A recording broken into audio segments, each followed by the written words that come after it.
കപ്പപ്പുഴുക്ക് കൂടെ റെഡി ആയിട്ടുണ്ട്. അതിൻ്റെ കൂടെ നമുക്ക് കുറച്ച് മീൻ കറിയും കൂടെ ചേർത്ത് കഴിച്ച് നോക്കിയാലോ. നല്ല മത്തി മുളകിട്ടത് കുറച്ചെടുക്കാം. ഇതും കൂടെ കൂട്ടി കഴിച്ചു നോക്കാം.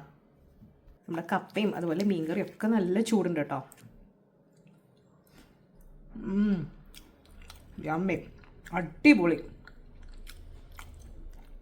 ഡിന്നറിനൊക്കെ ഇതുണ്ടെങ്കിൽ ഇവിടെ അടിപൊളിയാട്ടോ. അപ്പോൾ എല്ലാവരും ഒന്ന് ട്രൈ ചെയ്ത് നോക്കൂ. അടിപൊളി കോമ്പിനേഷനാണ്.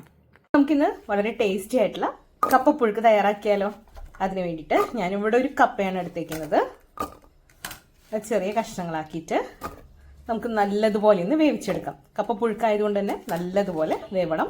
ഒന്നുകിൽ നിങ്ങൾക്ക് കുക്കർ വിസിൽ വെച്ച് ഒരൊറ്റ വിസിലടിച്ച് നിർത്താം, അതല്ലെങ്കിൽ വെറുതെ നല്ലതുപോലെ ഒന്ന് വേവിച്ചെടുക്കാം. കുറച്ച് ഉപ്പും നല്ലതുപോലെ വെള്ളവും ചേർത്ത് വേവിച്ചെടുക്കണം. നമ്മൾ ഈ കപ്പ വേവിച്ച വെള്ളം എടുക്കാറില്ല. അപ്പോൾ അത് വേവിച്ചതിന് ശേഷം ബാക്കി കാര്യങ്ങൾ ചെയ്യാം.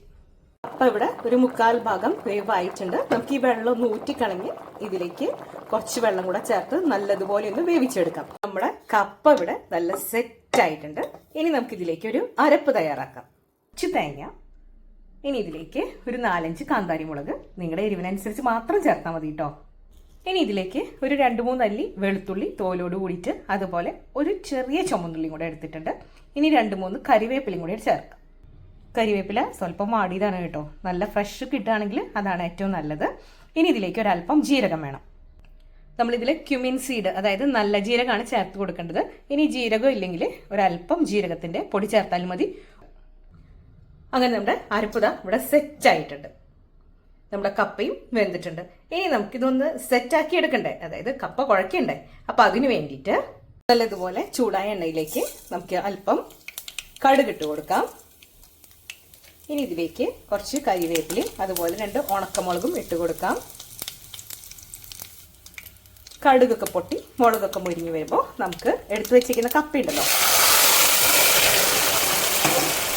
ഇത് നല്ലതുപോലെ ഒന്ന് മിക്സ് ചെയ്തിട്ട് എടുക്കണം. ഈ സമയത്ത് കപ്പയിൽ ഉപ്പുണ്ടോ നോക്കാം. കാരണം നമ്മൾ കപ്പ വേവിച്ച ഒരു വെള്ളം ഉണ്ടല്ലോ, ഊറ്റിക്കളഞ്ഞിട്ടുണ്ടായിരുന്നു. അതുകൊണ്ട് ഉപ്പുണ്ടോയെന്നൊന്ന് നോക്കണം. മാത്രമല്ല തേങ്ങയുടെ അരപ്പിലും നമ്മൾ ഉപ്പിട്ടിട്ടില്ല. അപ്പോൾ അതുകൊണ്ട് ആവശ്യമുണ്ടെങ്കിൽ ഉപ്പ് ചേർക്കാം, ആവശ്യമുണ്ടെങ്കിൽ മാത്രം ചേർത്താൽ മതി കേട്ടോ. ഇനി നമുക്കിതിലേക്ക് നമ്മുടെ അരപ്പ് തയ്യാറാക്കിയത് ചേർത്ത് കൊടുക്കാം. ഇനി വീണ്ടും നല്ലതുപോലെ ഒന്ന് മിക്സ് ചെയ്യാം. ഇനി 1 മിനിറ്റ് ഒന്ന് ഹൈ ഫ്ലെയിമിൽ കിടന്നോട്ടെ. നമ്മുടെ കപ്പപ്പുഴുക്ക് റെഡി ആയിട്ടുണ്ട്. വീണ്ടും ഒന്നും കൂടെ ഉപ്പും മുളകൊക്കെ കറക്റ്റ് ആണോ നോക്കാം. അതിനുശേഷം ഒരൽപ്പം പച്ച വെളിച്ചെണ്ണ, വളരെ കുറച്ച് മതി, ചേർത്ത് കൊടുത്ത് നമുക്കിത് അടച്ചു വെക്കാം. അപ്പോൾ സ്റ്റവ് ഓഫ് ചെയ്യാം.